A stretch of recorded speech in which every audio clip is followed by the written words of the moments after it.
in today's must-see episode, we're going to look at warranties on camper trailers, caravans and RVs. It's really interesting. Stay tuned.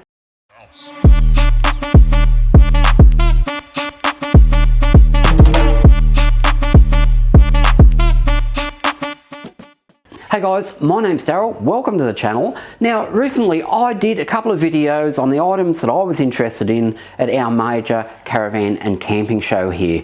And whilst I was wandering around, you hear the same story over and over again. And basically it's people who just want to go out and explore the country. Now, be they a young family, extending themselves to get into a new van that they think will look after them and they can go wherever they want with their kids and show their kids the country. Awesome. There was a lot of older couples there, middle-aged couples retiring, because I'm probably in that age group. The husband's retired a couple of months ago, the wife's looking to retire in 6 months' time. They want to get this caravan sorted so they can just go after it's done. There's other people that are selling up everything they've got and they're going to live the lifestyle of a gypsy. It's very honourable, going and seeing our country. I think it's a wonderful thing, and it's something that I'm aiming to do at some point. Now, because these vans and camper trailers and RVs are so expensive nowadays, a lot of people are using, superannuation, they're using their life savings, they're using an inheritance, they're borrowing a lot of money. Or they're selling everything they own, their house and the like, to finance their ultimate tow vehicle and ultimate caravan, which is, I think, is awesome. But when I came home, I was going to manufacturers' websites and fact-checking. And for some unknown reason, on a couple of them, I've clicked on their terms and conditions and started to read. And my heart just sank. With the number of people spending the amount of money that they are, and it's similar or more money than a really nice motor vehicle, because warranties are nothing like it. And I'd say a lot of people think, oh well, I've bought my Land Cruiser, my Jeep, my Patrol, whatever you're buying, and I've got a bumper-to-bumper warranty that covers me for the 4 or 5 years as long as I get it serviced. And if I get it serviced and I go back, they'll look after me. Some manufacturers do it better than others, some sort of jump up and down a bit, but in the end they fix whatever's there. The caravan industry is unregulated, unlike the car industry. Now, don't for a second think I'm proposing that we heavily regulate the RV industry, because I'm not. I hate that. I hate heavy regulation. What I am saying though is that you need to educate yourself enough as a consumer when you're doing your research, because this is something that people do a lot of research on, so that when you walk into the retailer or the manufacturer, you know as much as them with regards to their product. And one of those items that you're going to have to get up to speed on is their warranty, because the warranty is so widely different.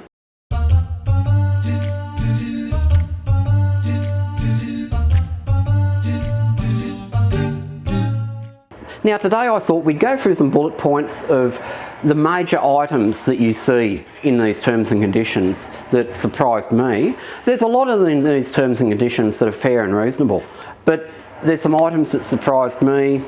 But before you go in and you ask your salesman, I've read this in the terms and conditions, is this right? And he looks at you with the Jedi mind trick and goes, everything's okay, nothing to see here. This paragraph here is in the vast bulk of the terms and conditions of manufacturers, and it's no person, including the dealer, agent or the manufacturer's representative, is authorised to make any representations of warranty concerning XYZ caravans or its RVs, except to refer to these warranty terms and conditions. XYZ caravans makes no express warranties or representations other than those set out in these warranty terms and conditions. Before we go any further, I really need to talk about Australian consumer law. These are a set of laws which protect consumers. Basically, it means that under Australian consumer law, products and services that consumers buy come with automatic guarantees that they will work and do what they're supposed to do. So these rights apply to caravans and other recreational vehicles such as camper trailers and camper vans. They are separate from any manufacturer's warranty. And they could apply even after the manufacturer's warranty expires. It says that caravans are expensive consumer goods which consumers expect to use for many years. It's the ACCC's view. It is reasonable for a consumer to expect that a new caravan won't develop a major defect for several years of use. However, some manufacturers' warranties may be only 1 or 2 years. It goes through how you may be entitled to a replacement or refund if you've got major issues. It goes through to say that the manufacturer should be able to do repairs within a reasonable time frame and not just dilly-dally on it. It says that if a supplier knows they can't provide the caravan within the time frame quoted or a reasonable time frame, they shouldn't accept payment. When a supplier accepts payment for goods, they must supply the caravan within a period quoted or a reasonable time frame. It doesn't say about reasonable though. And it says the responsibility doesn't apply if suppliers are genuinely trying to meet delivery times, but the failure was due to events beyond their control, say COVID.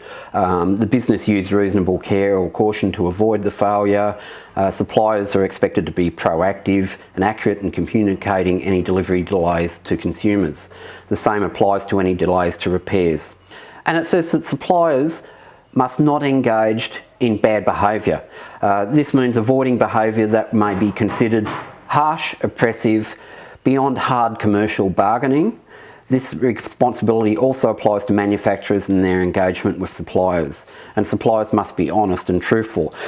It's a good thing to have behind you because it means that you can fight a supplier if your issues fall within these boundaries. However, taking something to court is not a good thing. You need to try and work it out before you get there, because once you get to court, the only ones that make any money are the lawyers. But if you need to, you need to.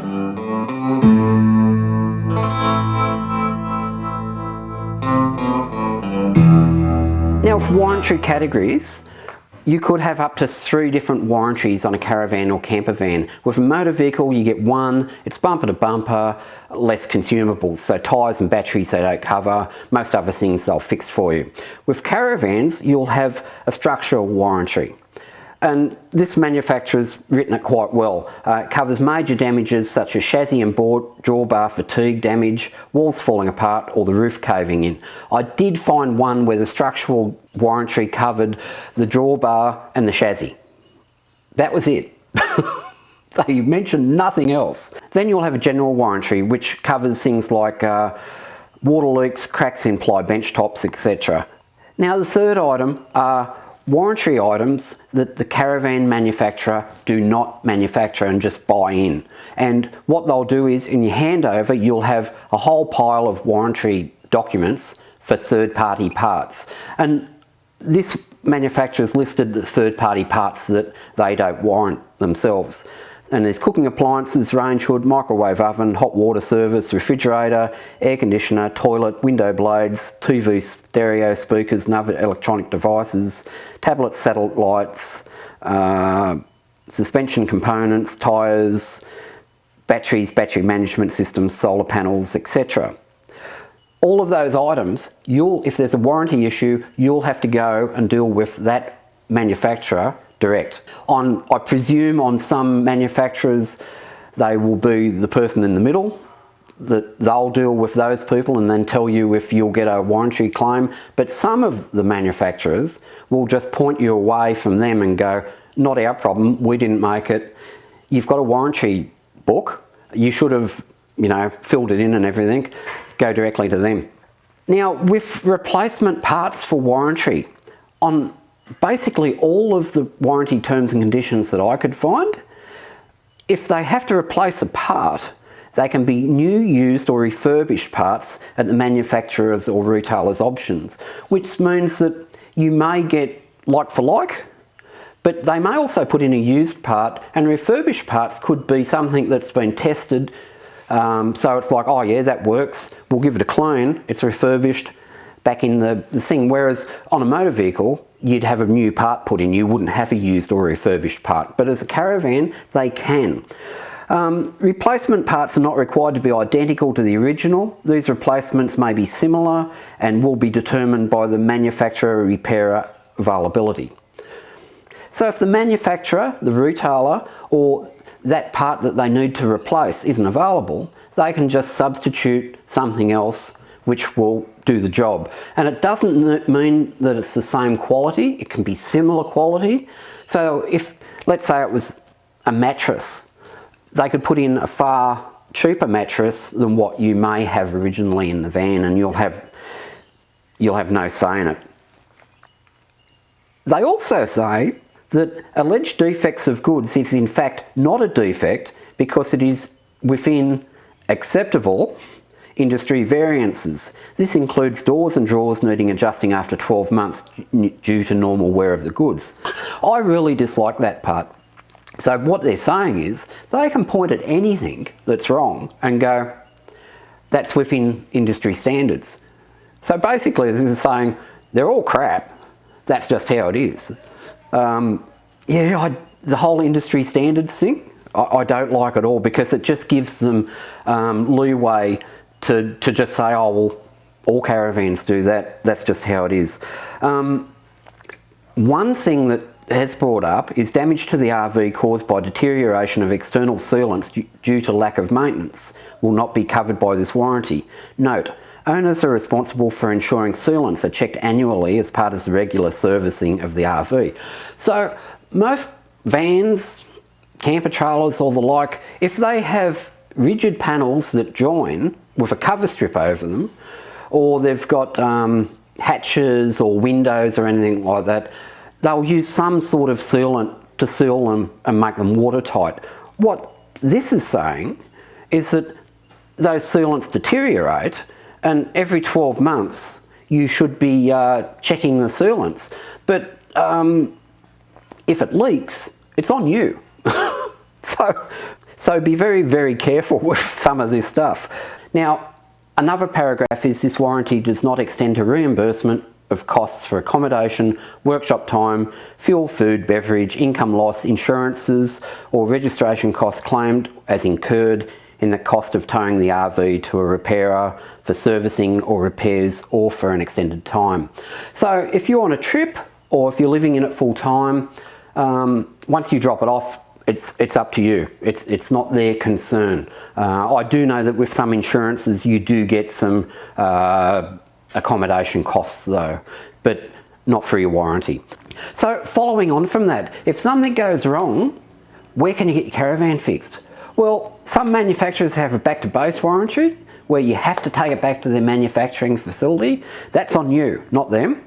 So if something happens on the other side of the country and their manufacturing facility is on the far coast, you need to get it back there.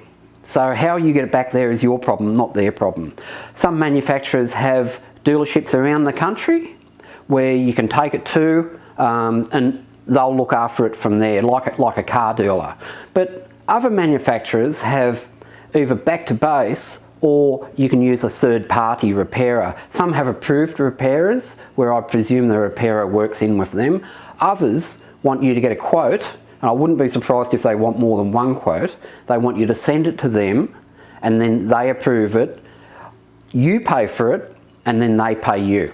It's all over the place with regards to that. And when you're choosing what to buy, and if you're travelling, I think having dealerships around the country would be a far better option than having a back to base option, or having to go to a third party repairer and having to get a quote, get it in writing, send it to the manufacturer, get approval, and then you pay for it and then you get the money back off them, because that all just takes time.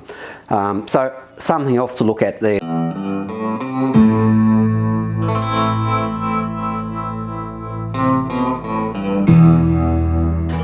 Now let's get into some interesting stuff. Original purchaser and subsequent owners. I found this really interesting.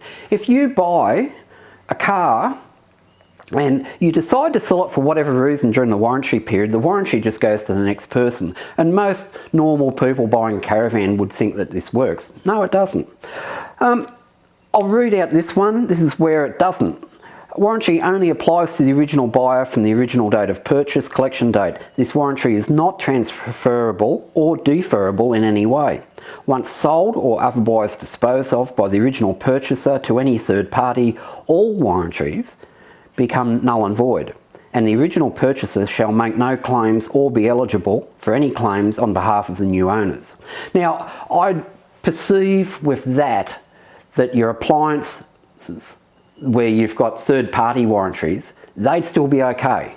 But any other warranty, so your structural warranty or your manufacturer's warranty, are now null and void. So that's really interesting. However, not all manufacturers are the same. This is another one. The manufacturer's warranty is transferable to a second and subsequent owner of this RV for the remaining balance of the 2 years from the date of first registration of the RV. That's the manufacturer's warranty.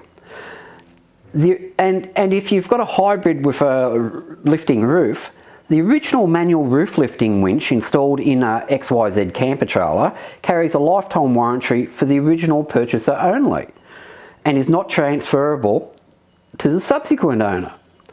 And the 5-year structural warranty is not transferable and is only available to the original purchaser or the entity that originally registered the new RV. With that manufacturer, it sounds good on the surface, but it's really only the manufacturer's warranty. Apart from the chassis and everything like that, which they won't cover, the box is covered by warranty. But some want to make $1 out of it, and I found this gem in one terms and conditions. This warranty is non-transferable, so once the caravan has been sold, this warranty is invalid. A warranty can be transferred for a fee, however, as long as the caravan has had its service maintained as per warranty. And it's like, so you've bought the caravan or camper trailer or whatever off this company, and if you sell it, we're going to hit you again for the transfer of the warranty. And it's like, really? So yes, it's very, very, very dodgy.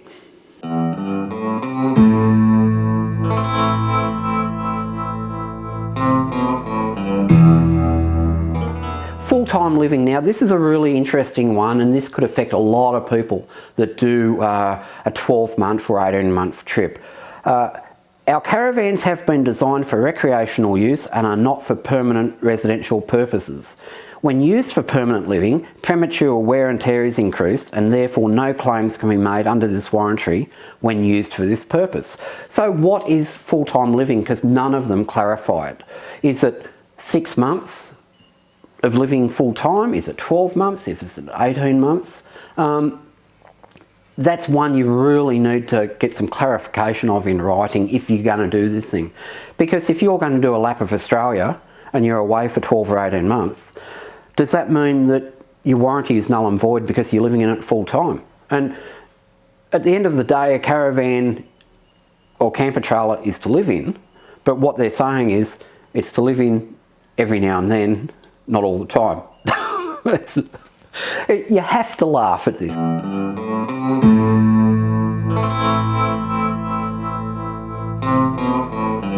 Now, tow vehicles, they're mentioning these in their terms and conditions, that they don't want them towed by commercial vehicles. Here's one here. All XYZ caravans are designed to be towed by a standard passenger vehicle, including standard four-wheel drive vehicles. We will not warrant the XYZ caravan if it's towed behind commercial trucks of any kind due to the harsh suspension that is used to carry weight, not for towing. So does that mean if you bought an F250 and you were on a commercial license, that it wouldn't be suitable for towing their caravan? Or if some of the American trucks, you can get them on a standard license or a commercial license, and a lot of people go for the commercial license because they can do more modifications. Does that mean that it won't be covered by warranty if you tow it with that? Or if you buy one of the Ford Control Isuzus or something like that, they're a commercial vehicle. So does that mean you can't tow their caravan with that vehicle? They're not really telling you too much. Now, here's one where they've expanded upon it and they've actually given you some details. Vehicles with a towing capacity over 3,500 kilograms. Do not use load levelling equaliser bars if your vehicle exceeds 3,500 kilos towing capacity. If your vehicle's towing capacity exceeds 3,500 kilos, you must use an air-safe hitch and a rated off-road coupling. Note, any American truck requires an air-safe hitch. The cost of an air-safe hitch, from what I can see, is somewhere between $3,500 and $5,000. The grey area in that, where they could come back at you though, is that if you've got a vehicle that is rated up to 3.5 tonne and you get it re-rated for 3.9 or 4.4, are they then going to come back at you and go, well, you didn't have the air-safe hitch fitted, your warranty is null and void if something happens to the camper or caravan?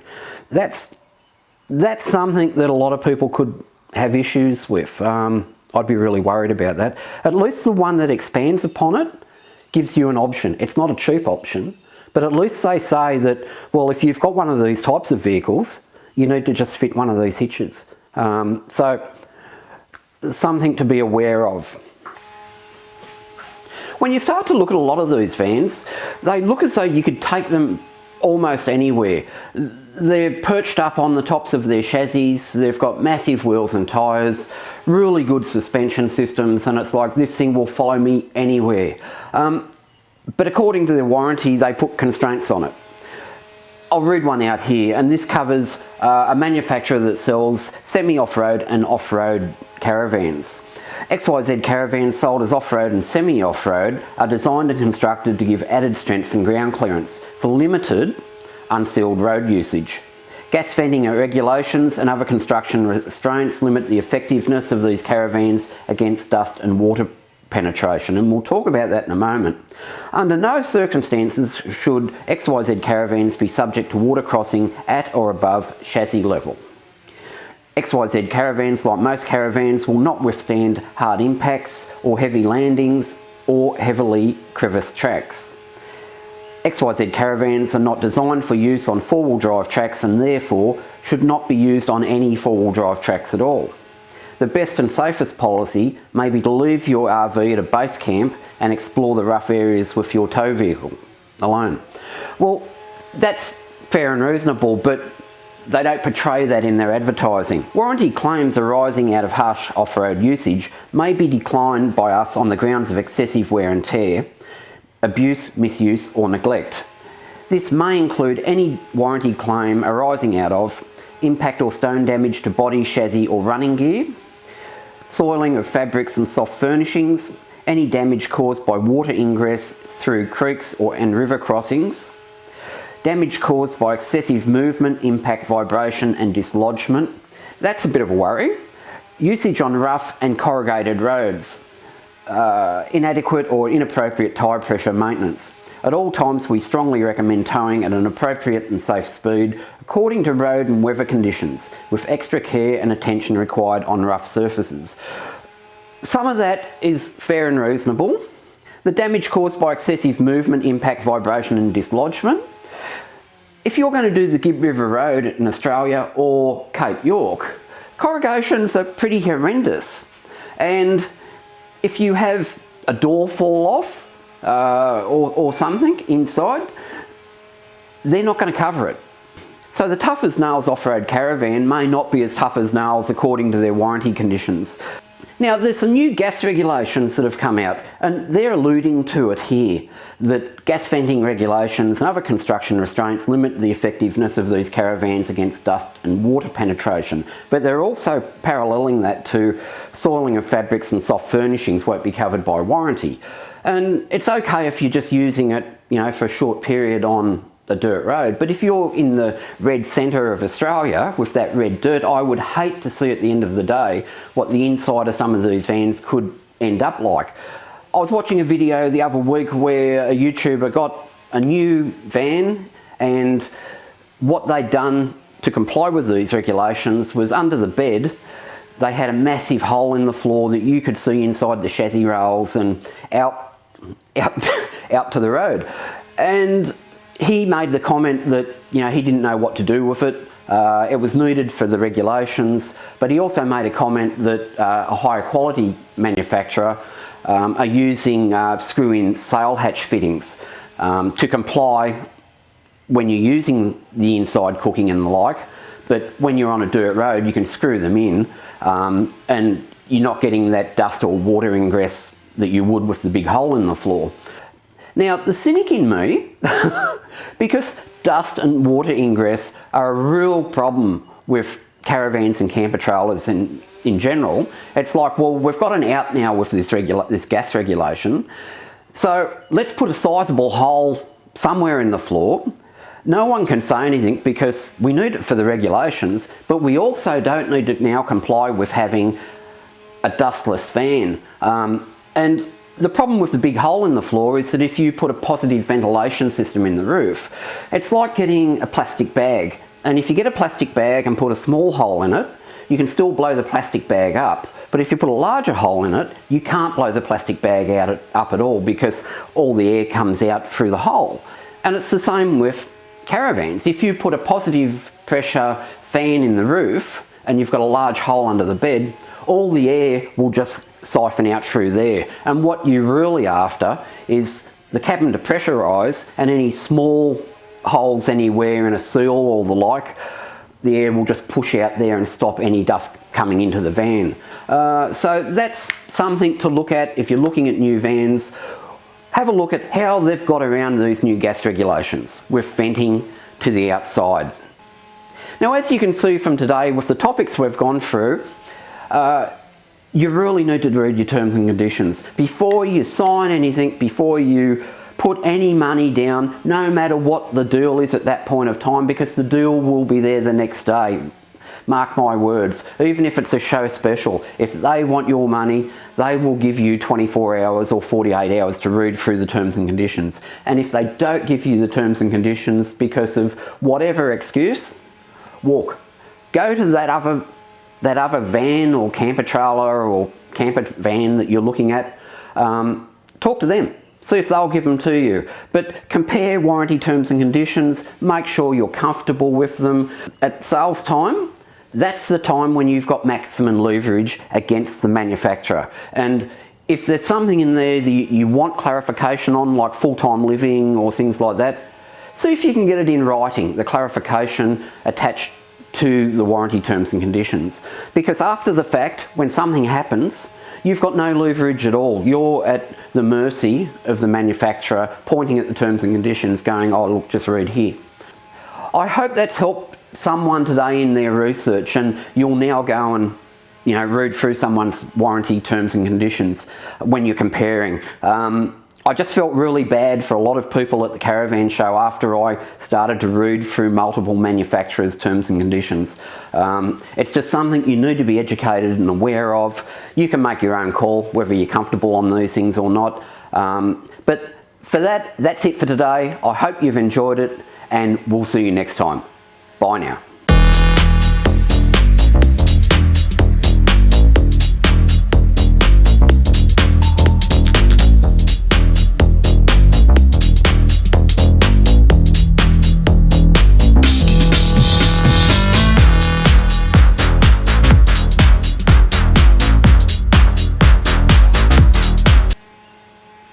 Now, as you can see, we could go on for days with these terms and conditions and comparing, the dodgy clauses out of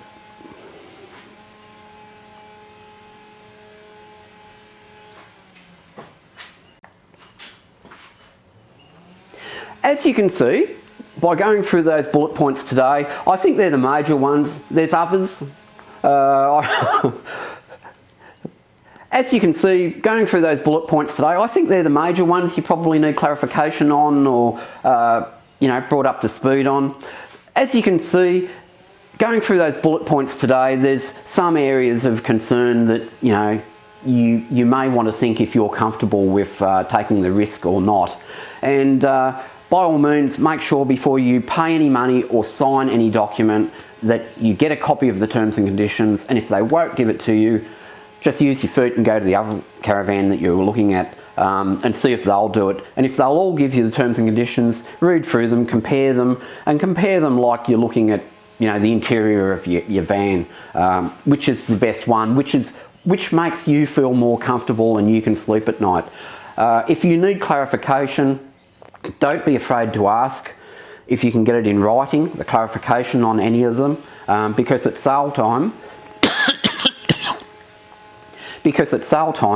that's the time when you have the most leverage against anyone, because they want your money and the sales guy wants your sale because he wants his commission.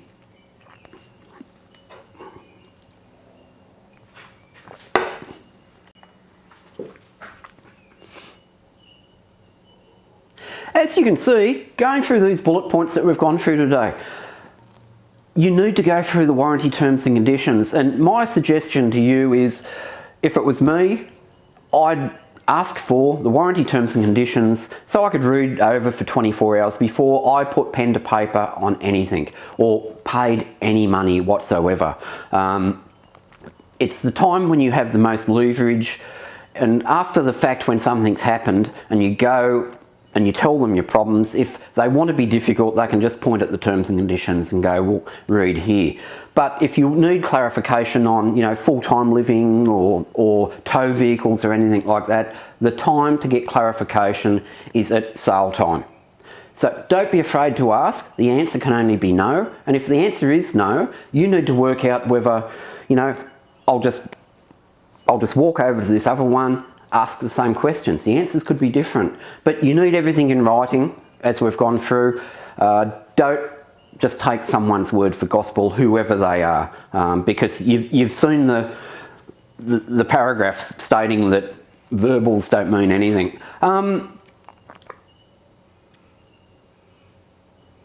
But we could go on for days with different aspects of all this, but I think they're the main ones that we've covered. So with that, that's about it for today. I hope that helps with, you know, people's research and helping them not get into a sticky situation. I just felt really bad after starting to go through this stuff and thinking, and I do read some of the lemon. So I hope that helps someone with their research, and it helps someone not become a victim of, you know, bad terms and conditions. I do keep an eye on, you know, lemon pages and things like that. You know, some of them are a little bit over the top. But with that, I hope it helps someone with your research, and it saves you from getting into a sticky spot with regards to your warranty on your caravan. They're a massive purchase, and it helps me sleep at night that I've tried to interpret it my own way to help you people. So that's it for today. And with that, I think we've covered most of it. And with that, that's about it. And with that, I hope that's helped someone not get into a sticky situation. It gives you some sort when you're making your purchase or you're researching your caravan, and you won't find yourself at, you know, the terms and conditions. And that's about it. I really hope that helps someone. I just felt really bad when I started to read all these terms and conditions, and it was like, I can see how people can get themselves into deep water and they end up, you know, before the court spending all their money and the like. If you can take yourself out of that situation as much as you can, it's a good thing. So that's it for today, guys. Hope you enjoyed it, and we'll see you next time. Bye now.